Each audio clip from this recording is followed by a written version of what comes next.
Behold, the Lamb of God who takes away the sins of the world.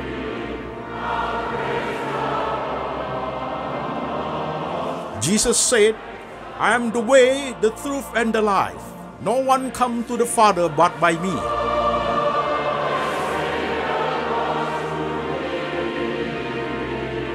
For God so loved this world, so he gave his one and the only Son.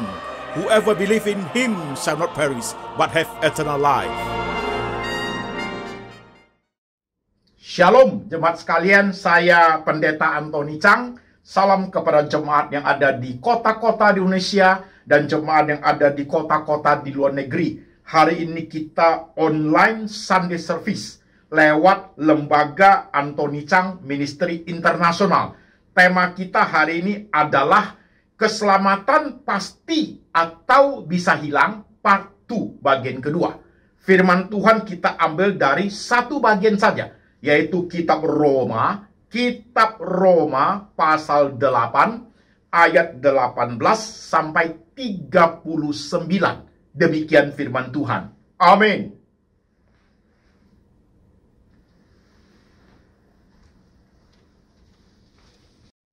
Sebab aku yakin bahwa penderitaan zaman sekarang ini tidak dapat dibandingkan dengan kemuliaan yang akan dinyatakan kepada kita.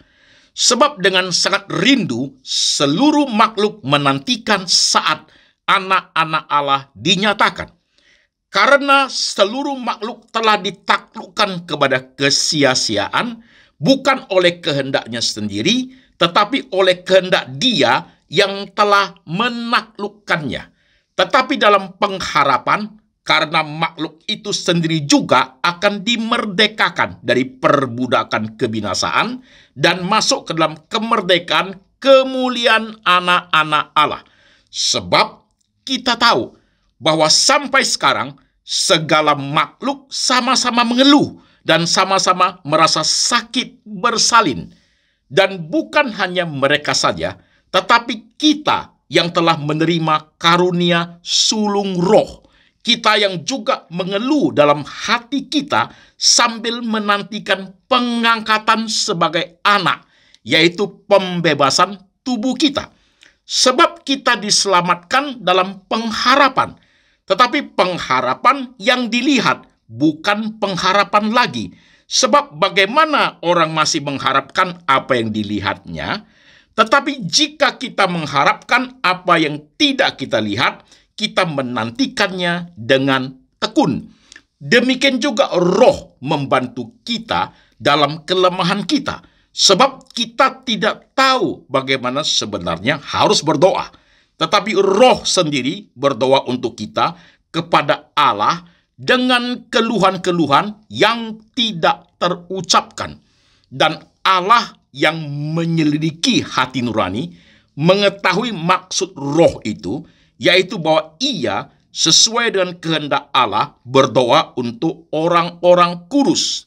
Kita tahu sekarang bahwa Allah turut bekerja dalam segala sesuatu untuk mendatangkan kebaikan bagi mereka yang mengasihi Dia, yaitu bagi mereka yang terpanggil sesuai dengan rencana Allah.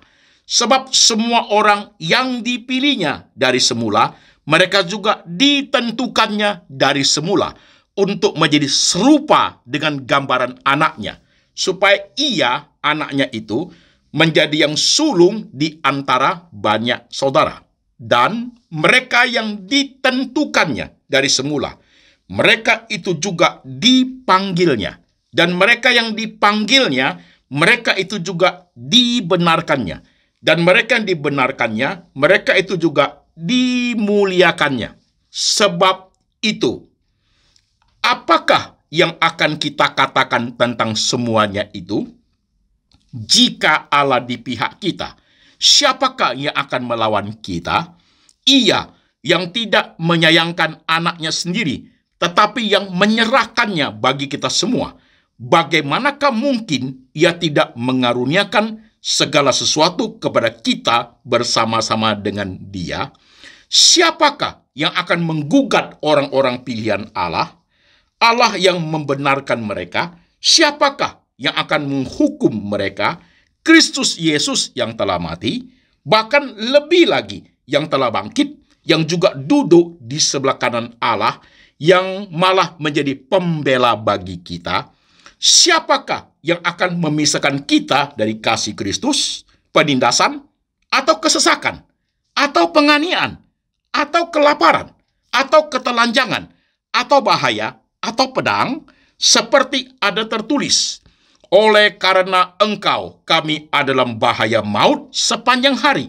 Kami telah dianggap sebagai domba-domba sembelihan, tetapi dalam semuanya itu kita lebih daripada orang-orang yang menang oleh Dia yang telah mengasihi kita. Sebab aku yakin bahwa baik maut maupun hidup, baik malaikat-malaikat maupun pemerintah-pemerintah, baik yang ada sekarang maupun yang akan datang, atau kuasa-kuasa, baik yang di atas maupun yang di bawah, ataupun sesuatu makhluk lain, tidak akan dapat memisahkan kita dari kasih Allah yang ada dalam Kristus Yesus Tuhan kita. Amin. Jemaat sekalian, firman Tuhan sudah kita baca, firman Tuhan sudah kita dengar. Sekarang saya mengajak jemaat, mari kita berdoa. Kita minta hikmat dari Tuhan. Mari kita tundukkan kepala. Tuhan Yesus, kami sudah membaca firman-Mu. Kami sudah mendengarkan firman-Mu. Sekarang Roh Tuhan bekerja. Memakai hamba-Mu ini, boleh menguraikan firman Tuhan dengan cara yang amat sederhana, yang gampang dimengerti oleh seluruh lapisan umat. Karena kami rindu Tuhan. Kami rindu mengenal firman sebaik mungkin. Kami rindu hati kami, pikiran kami, iman kami diperbaharui oleh kebenaran. Sehingga hidup kami boleh berkenan kepada Tuhan. Karena kami percaya Tuhan sudah mati dan bangkit buat kami orang berdosa. Kami duduk diam Tuhan untuk mendengar sabda-Mu. Tuhan Yesus berbicara, kami mendengar. Dalam nama Tuhan Yesus kami berdoa. Amin. Shalom jemaat sekalian, apa kabar? Saudara-saudara sekalian, hari ini tema kita adalah keselamatan pasti atau bisa hilang, part 2, bagian kedua. Bagian pertama minggu kemarin, jemaat. Bagian pertama minggu kemarin sudah selesai. Sekarang kita masuk bagian kedua. Saudara-saudara sekalian, tentunya pada saat masuk ke part 2 itu, sebelum kita ke part 2, saya perlu memberikan sedikit resume untuk part 1. Sehingga saudara yang belum mengikuti part 1 itu bisa mempunyai sedikit gambaran. Di part 1, bagian pertama minggu kemarin, tema keselamatan pasti atau bisa hilang, saya mengatakan, saudara-saudara sekalian, tentang keselamatan itu pasti berkaitan dengan doktrin Allah Maha Kuasa dan kedaulatan Allah. Berkaitan dengan doktrin keselamatan. Berkaitan dengan doktrin manusia dan dosa, khususnya tentang kebebasan manusia. Di situ saya juga menjelaskan di part 1 itu tentang Calvinis dan Arminian.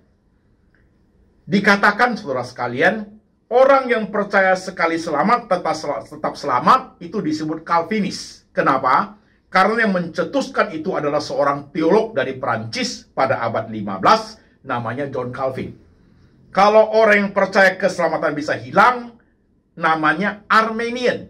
Itu dicetuskan seorang teolog dari Belanda pada abad 15, namanya Jacobus Arminius. Jadi orang yang percaya keselamatan bisa hilang, itu disebut Arminian.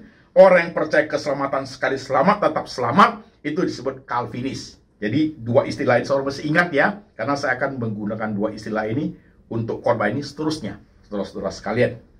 Nah saudaraku, juga di part 1 minggu lalu itu saya menjelaskan Calvinis palsu itu kayak apa, Calvinis sejati itu seperti apa, Arminian palsu itu seperti apa, Arminian sejati itu seperti apa? Untuk penjelasan detail, saudara kembali ke part 1. Oke? Nah, saudara sekalian, sampai di sini, setelah 1 minggu khotbah ini, kemarin part 1 itu, ramai saudaraku, jemaat kirim WhatsApp. Ada yang langsung telepon, jemaat. Ada yang langsung telepon. Bervariasi respon daripada khotbah keselamatan bisa hilang atau pasti. Bervariasi, jemaat sekalian. Ada jemaat yang WhatsApp, bingung saya, Pak. Gak tahu harus bagaimana. Satu. Ada juga jemaat yang saya percaya keselamatan bisa hilang, Pak Pendeta. Karena banyak kok orang Kristen murtad. Begitu. Dia tunjukkan ayat-ayatnya kepada saya.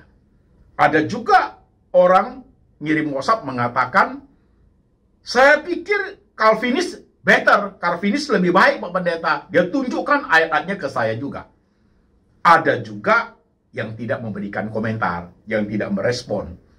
Jemaat yang tidak memberikan komentar, jemaat yang tidak merespon, saudaraku, ada berapa kemungkinan. Kemungkinan yang pertama, EGP jemaatnya.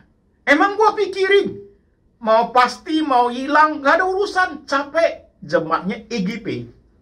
Yang kedua, dia tidak memberikan komentar. Yang pertama, EGP jemaatnya. Yang kedua, jemaatnya masih bingung. Gak tahu harus buat apa, harus mempertimbangkan yang mana. Yang ketiga, jemaatnya sudah punya pilihan yang tegas, saudaraku. Dia sudah punya, tapi dia tidak mau merespon, diam aja. Ada jemaat begitu juga.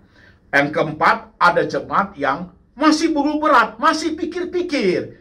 Masih tanya sana, tanya sini, tanya pendetanya, tanya temannya, tanya kakak rohaninya, baca-baca buku. Ada jemaat begitu. Jadi jemaat tidak berespon, ada 4 kemungkinan seperti itu, saudaraku.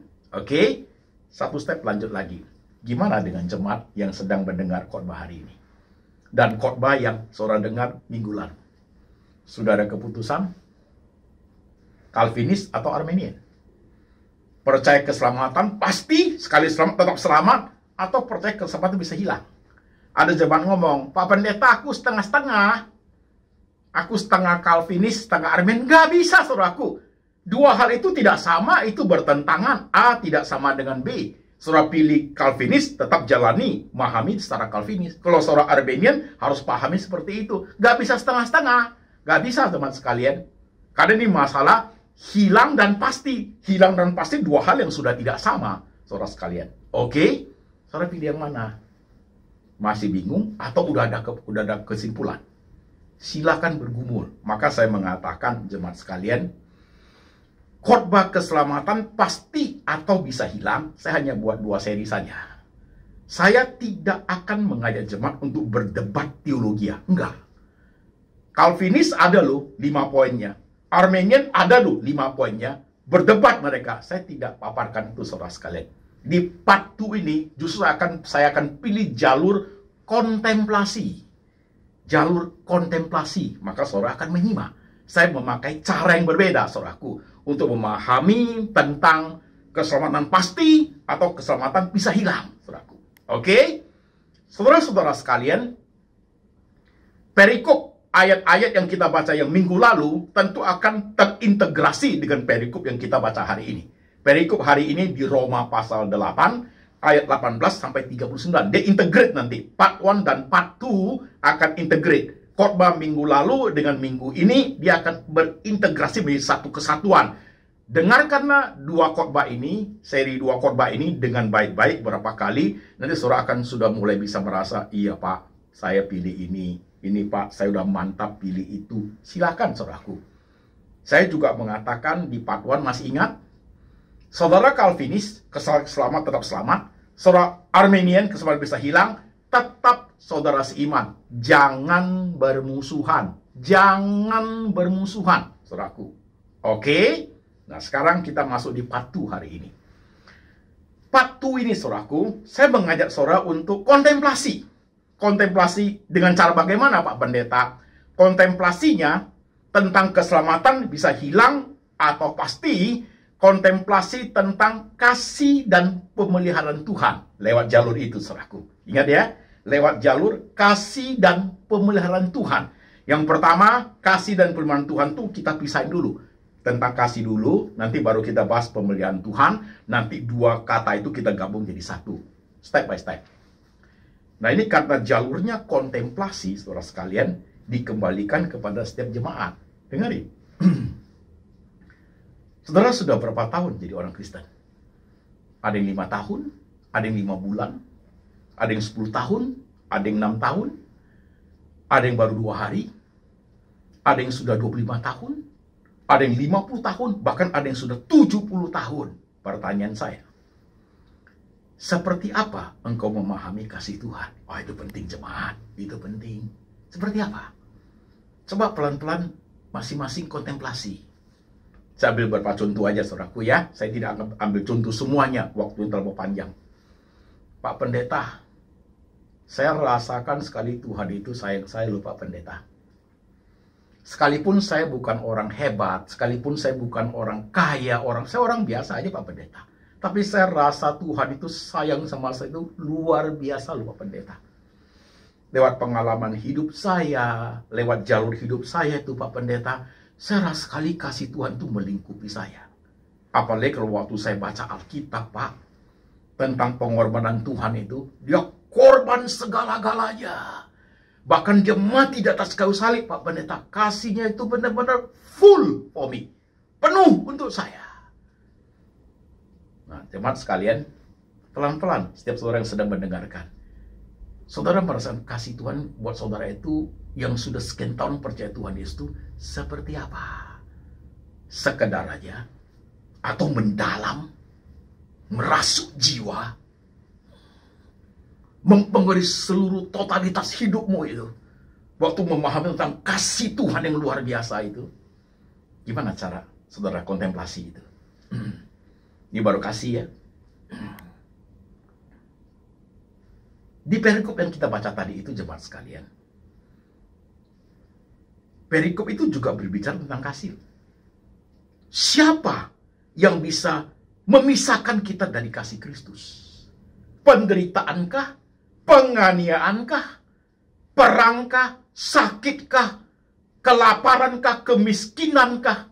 Ketelanjangankah? Pedangkah?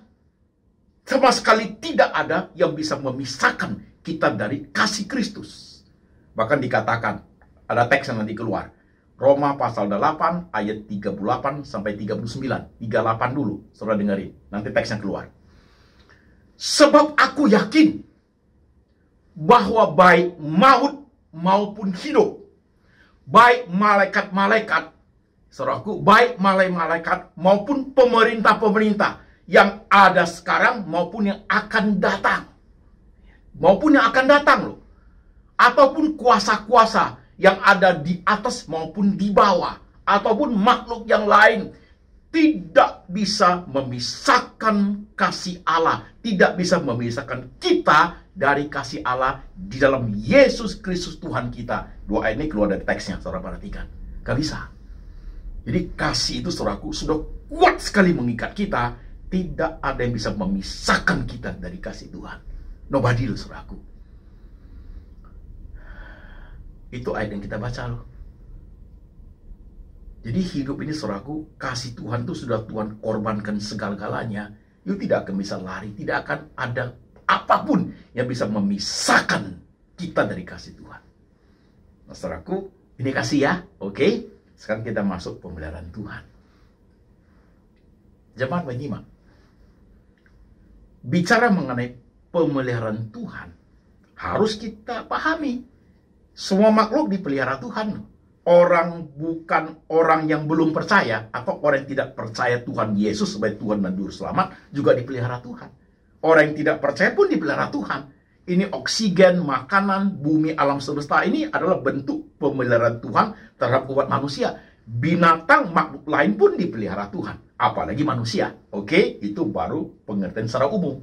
Nah, ketika kita masuk pemeliharaan Tuhan secara khusus bagi kita orang Kristen, saudaraku, sandang, pangan, papan, kesehatan, segala problem yang kita hadapi, saudaraku, kita dipelihara Tuhan. Amin? Amin? Amin ya? Amin ya? Saya tidak mau saudara hanya amin kalau tidak mengerti. Kalau ngerti, amin, good.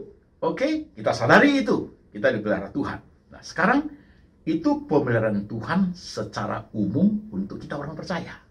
Nah, kalau pemeliharaan Tuhan secara khusus itu pasti berkaitan dengan pemeliharaan tentang keselamatan. Kontekstual dengan tema kita hari ini, keselamatan itu pasti atau bisa hilang. Saudara-saudara sekalian, kalau Tuhan menyatakan kasih-Nya kepada kita, tidak ada yang bisa memisahkan kita dari kasih Tuhan.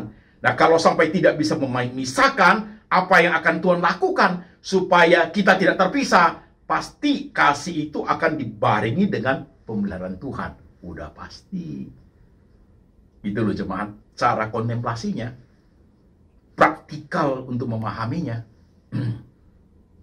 Kasih Tuhan itu equal atau sebanding dengan pemeliharaan Tuhan. Seberapa besar kasih Tuhan itu, segitu besarlah pemeliharaan Tuhan. Begitu loh jemaat. Seberapa besar kasih Tuhan rela berkorban di atas kayu salib, korban segala-galanya, pemeliharaan Tuhan pun sebesar itu, saudaraku. Equal. Ilustrasinya, kalau segunung kasih Tuhan, pemeliharaan Tuhan pun segunung besarnya, saudaraku. Begitu. Di Roma pasal 8 ayat 8. Perhatikan. Kita tahu sekarang, Tuhan turut bekerja dalam segala sesuatu untuk mendatangkan kebaikan. Sampai situ aja dulu. Level pemeliharaan Tuhan itu sampai ke titik nadir dalam kehidupan kita. Karena di-equal dengan kasih-Nya. Pemeliharaan Tuhan itu sempurna sampai sejauh itu, sampai turut bekerja dalam segala sesuatu. Dalam segala sesuatu artinya baik kehidupan kita yang positif maupun kehidupan kita yang negatif, Tuhan turut bekerja di situ untuk mendatangkan kebaikan. Kalau tentang positif kita sudah tidak bahas, saudara pasti gampang ngerti. Untuk yang negatif, hal hidup kita yang negatif itu apa? Kesalahan, kekeliruan, dosa, pelanggaran. Tuhan turut bekerja di situ untuk mendatangkan kebaikan. Pelan, saya akan explain. Tuhan turut bekerja di dalam kehidupanmu yang negatif, bukan berarti Tuhan setuju dengan kesalahan kita. Bukan berarti Tuhan setuju dengan dosa kita. Bukan berarti Tuhan kong kali kong dengan dosa kita. Enggak itu loh, saudaraku. Bukan itu loh. Justru lewat kesalahan kita, pelanggaran kita, dosa kita, Tuhan turut bekerja di situ untuk menciptakan kebaikan buat kita. Menyadarkan kita. Itu cara Tuhan kerja. Oh, kalau begitu Pak Pendeta, saya sengaja buat dosa. Saya buat salah aja. Tuhan kan turut bekerja. Itu akan dihukum Tuhan, saudara sekalian. Saudara akan dihukum Tuhan. Jadi, pemeliharaan Tuhan itu sampai kepada titik hidup kita itu paling rendah. Sampai kita jatuh paling rendah. Di situ Tuhan turut bekerja untuk mendatangkan kebaikan. Still goodness Tuhan itu ada. Pemeliharaan Tuhan itu sampai di situ, jemaat. Jadi saya pakai istilah ya. Kasih Tuhan equal dengan pemeliharaan Tuhan. Sempurna pemeliharaannya. Luar biasa loh jemaat. Jadi kalau pahami seperti ini ya, saudara mulai bisa kontemplasi. Bisa kontemplasi. Nah kalau sudah begitu, perhatikan yang Calvinis dan Arminian. Nah sekarang saya pakai cara praktikal, pakai cara ilustrasi. Jadi membuka nuansa berpikir saudara, membuka relung hatimu, membuat engkau masuk ke dunia kontemplasi, membuat engkau bisa merenung, jadi bisa dicicil-cicil merenungkannya. Oke? Nah sekarang saya pakai ilustrasi. Jemaat menyimak, saya pakai ilustrasi. Begini ilustrasinya, jemaat perhatikan. Seorang bapak, atau bapak di sorga dulu. Bapak di sorga punya satu anak. Oke? Seorang bapak punya satu anak. Begitu ilustrasinya. Oke? Nah, bapak ini sudah memberikan segala sesuatu kepada anaknya. Bahkan anugerah keselamatan juga sudah diberikan. Oke? Bapak ini punya satu anak, sudah memberikan segala sesuatu kepada anaknya, bahkan anugerah keselamatan juga sudah dianugerahkan kepada anaknya.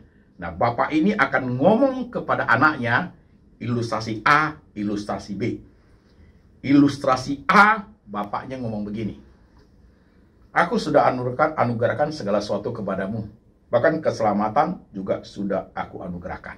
Sekarang kamu pergi hidup di dunia ini, menjadi saksi bagiku, silakan meniti karir, lanjutkan kehidupan sampai akhir hidup.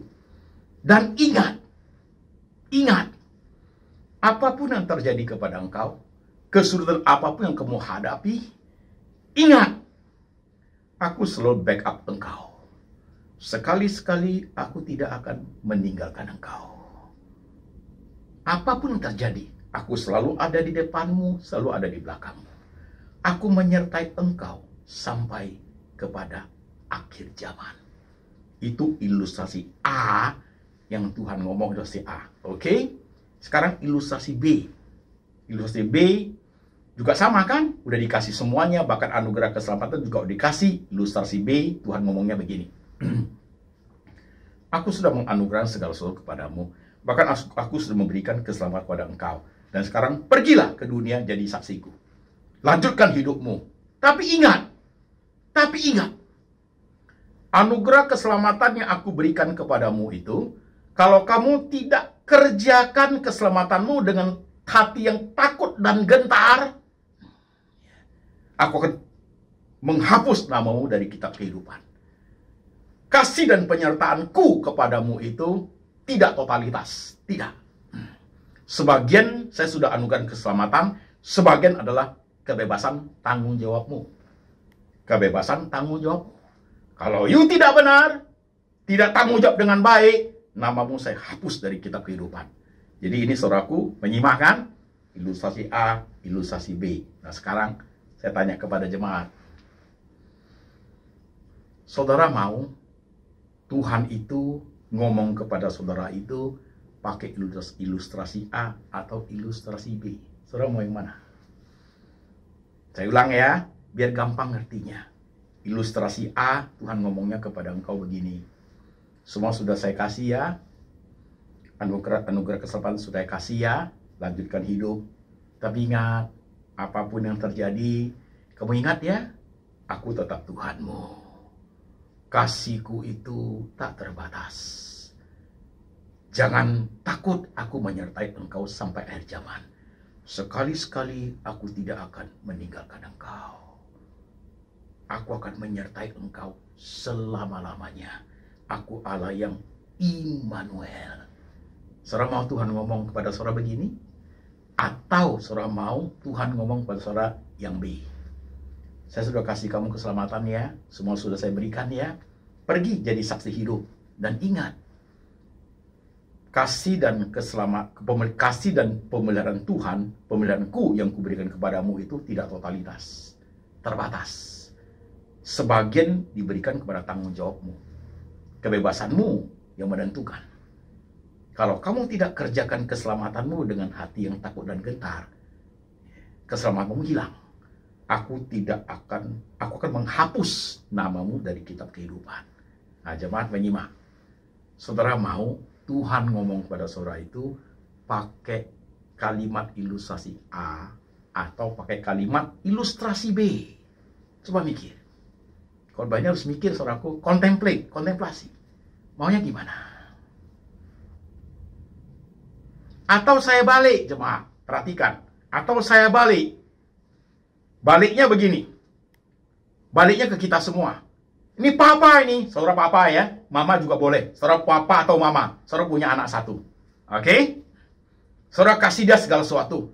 Bahkan keselamatan saudara juga udah kasih. Oke. Papa ini ya. Nah, saudara ngomong sama anakmu. Waktu kita ngomong sama anak kita mau ngomongnya pakai A atau B ilustrasinya. Kalau pakai A, kita ngomongnya begini. Papa sudah kasih kamu semua. Silakan pergi meniti karir. Susah senang hidupmu. Dan jangan lupa ya, Papa selalu ada di belakangmu. Kalau engkau sulit sekali, cari Papa ya. Papa always ada di belakangmu. Papa selalu perhatikan kamu. Apapun terjadi, Papa masih ada di belakangmu. Itu anak, kalau kamu ngomong begitu, kita ngomong begitu kepada anak kita, gimana perasaan anak kita? Bagaimana dia hidup? Gimana semangat hidup dia? Dia merasa masih ada gunung di belakang yang jaga dia. Dia akan memahami kasih dan penuh Tuhan seperti apa. Itu kita ngomong kepada anak kita pakai ilustrasi A. Atau kita ngomong kepada anak kita pakai ilustrasi B. John, saya udah kasih kamu ini semua udah ya. Keselamatan saya udah kasih ya. Habis itu John, gua lepas tangan. Bukan urusan saya lagi. You lanjutkan hidup, you jaga baik-baik itu semua. Tapi kalau you tidak jaga baik-baik, John, ya, bukan urusan saya lagi. Saya tidak menyertai engkau, memelihara engkau sampai full. Setengahnya diberikan kepada kebebasanmu. Kalau you salah gunakan, ya, you murtad, you bertindak keliru, you tidak dicatat dalam kitab kehidupan. Saya mau tanya, kalau saudara punya anak, saudara ingin ngomong kepada anakmu pakai A atau B ilustrasinya. Main di sini lo ini lo, yang punya anak. Jadi kalau engkau sudah kontemplasi begitu, you rasa nanti you bisa bandingkan. Saya ngomong sama anak bisa begini, bisa begitu, apalagi Tuhan. Itu loh jemaat. Begitu cara memahaminya. Nanti terbuka wawasan berpikirmu. Terbuka hatimu untuk memahami. Saudara yang percaya sekali selamat tetap selamat. Saudara yang percaya keselamatan bisa hilang. Pada saat menggumulinya, biasanya itu naik turun pergumulannya. Antara A atau B begitu. Lama-lama saudara akan menjadi mengerucut. Akhirnya mulai ada kesimpulan. Mestinya begitu kita bergumul. Oke jemaat. Jadi ingat, kasih dan pemeliharaan Tuhan itu equal. Equal itu. Seberapa hebat Tuhan sayang kita, pemeliharaan Tuhan pun sehebat itu. Sehebat itu. Aku bangga loh jadi orang Kristen kalau mengerti seperti itu. Saya bangga loh. Bangga sekali saya. Bangga sekali. Bagaimana dengan jemaat? Kau Calvinis? Sekali selamat tetap selamat. Kau Arminian, keselamatan bisa hilang. Coba saudara gumulin pelan-pelan lewat khotbah saya 2 seri ini. Jemaat sekalian, pahami dengan betul. Itu akan mempengaruhi cara berpikirmu, akan mempengaruhi respon imanmu, akan mempengaruhi pelayananmu, akan mempengaruhi way of life-nya kamu, akan mempengaruhi wawasan pemahamanmu tentang Tuhan. Yes. Akan mempengaruhi pengertianmu tentang kasih dan pemeliharaan Tuhan. Yes. Gimana jemaat? 2 seri khotbah ini, minggu lalu sampai minggu ini, dikombine. Renungkan, kontemplasi. Masih bimbang nggak apa-apa. Memang itu harus suatu proses yang harus terjadi jemaat sekalian. Gak boleh EGP ya. Kita harus punya itu loh, responsibility untuk menggumuli dengan baik hidup ini. Choice itu harus ada dalam hidup. Gak bisa setengah-setengah. Gak bisa gue gak mau pikirin. Gak bisa gue setengah ini, setengah Calvin, setengah Arminian. Gak bisa saudaraku. Karena dua hal itu tidak sama. Bertentangan. Seperti air dengan minyak. Saudaraku. Gak sama. Kayu dengan besi. Gak sama. Saudara sekalian. Oke? Ini yang sedang dengar nih. Karena saya melacak di YouTube itu saudaraku, orang-orang mendengar khotbah saya ini di Laksmi Lembaga Anthony Chang Ministry International saudaraku, umurnya bervariasi. Dari umur remaja ada, dari umur 25 tahun ada, umur 35 ada, umur 40, 45 sampai 55 itu yang paling banyak saudaraku. Itu umur sebaya semua itu. Yang umur 60 itu juga banyak saudaraku. Orang-orang tua itu juga banyak. Jadi orang-orang yang ingin berpikir, orang-orang yang mau kontemplasi, orang yang mau merenungkan, rindu supaya lebih ngerti firman Tuhan. Saya kelihatan dari situ. Yang laki-laki jauh lebih banyak dari yang perempuan. Yang male lebih banyak, yang female kalah saudaraku. Yang laki-laki berpikir begini, lebih kreatif cara berpikirnya. Gimana dengan jemaat yang ada di Jakarta, Bandung, Medan, Bogor, Surabaya, Malang, Yogyakarta, Manado, Makassar, Papua, Australia, Taiwan, Sydney, Melbourne, Perth, ada di Belanda, di Jerman, di Malaysia, di Singapura. Saudara coba bergumul dengan pelan-pelan tentang hal ini. Jemaat sekalian, itu sangat mempengaruhi. Saya gumuli hal ini 30 tahun lebih jemaat sekalian. Terus pergumulannya, terus sampai suatu hari saya sekolah di sekolah pendeta sudah mantap ada pilihan. Nah, pilihan seperti itu saya kembangkan, saya pikirkan, saya lanjutkan menjadi aku seperti hari ini. Menjadi pendeta yang berkobar-kobar seperti saudaraku. Ya. Karena Tuhan kasihnya kepada saya dengan pemeliharaannya kepada hidup saya itu equal, sebanding, saudaraku. Sebanding, tidak timpang. Kasih Tuhan bobotnya 100 kilo, pemeliharaannya pun 100 kilo. Yes. Gimana dengan engkau? Anak muda, businessman, ibu-ibu, orang tua, opa-opa, pelayan Tuhan, jemaat, mahasiswa-mahasiswi teologi, gimana cara engkau berpikir tentang hal ini?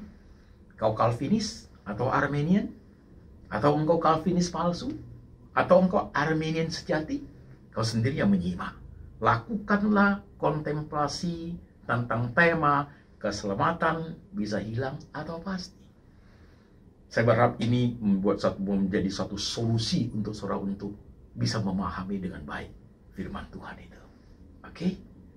Oke jemaat, mari kita tundukkan kepala, kita berdoa. Saudara-saudara sekalian,